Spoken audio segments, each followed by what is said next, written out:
What challenges does North Carolina football face despite having one of the greatest coaches to ever put on a headset? Like, what did you see in person that might give an idea of where do we go from here with Bill Belichick's Yeah, Carolina I team? tell you what, they have to get tougher in the trenches. We can start there. I was talking to some TCU coaches on the sideline, and they thought that they had a distinct advantage in the trenches. They thought they would be able to control the line of scrimmage both offensively and defensively, which is what they did. And Josh Hoover, their quarterback, He's good. huh? He's good. Really, really good. Yeah. Exactly.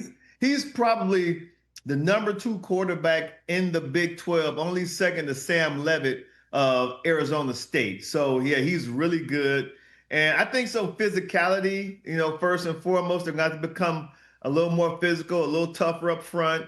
Gio Lopez, the quarterback, he just seemed very limited as a passer after that first drive. And what I think happened, Rich, is most coaches, they especially like these offensive coordinators, when they're breaking in a new quarterback, a new system, they like to script the first 12 to 15 plays, and they drill the hell out of those plays, especially game week. And I think that's what we saw with that first drive with UNC. I mean, they just sliced through that TCU defense like a hot knife through butter, and they looked like a well-oiled machine. But then after that, they hit a wall. And I think that's when TCU just started to buckle down a little bit, toughen up front. And at the same time, you put North Carolina in a situation offensively where now you have to really call the game as opposed to just going by the script that you started the game with. No, I think, again, if North Carolina continues to struggle,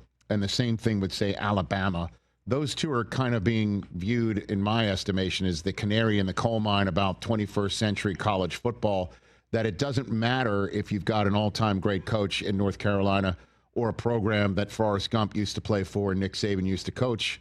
That doesn't matter, right? It just doesn't matter anymore if kids show up. It's about the money on the table and, of course, facilities and opportunity to make the NFL, which I know, again, Belichick would definitely be somebody that you'd want to play for in that regard. But I'm just wondering what you think about that philosophy, or at least that mindset, that this is, in fact, an idea of where the sport is going in the 21st century.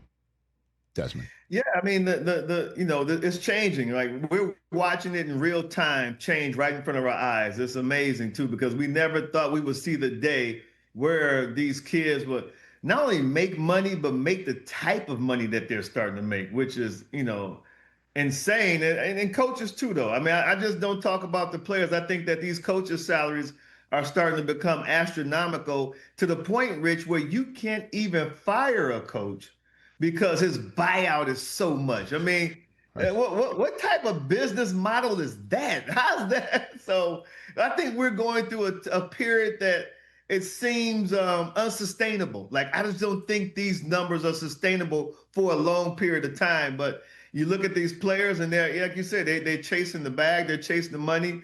I do think that because of Bill Belichick's MO and who he is as a person, who not only can he spot untapped potential in players, but he also can extract all of that talent out of guys. He does a really good job developing players too. So, they got their nose bloodied in the first one, but his MO is developing players and getting the most out of them. And I still do have a lot of confidence and faith that he'll be able to do that. It's just not going to be the flip the switch, change things overnight job that people anticipated because he came to Chapel Hill with 6 Super Bowl rings. It's not that easy. It may take 2 or 3 years for him to get the program to where he wants it to be. So they're going to have to be patient. Check us out every single day streaming live on Disney Plus and the ESPN app, 12 to 3 Eastern.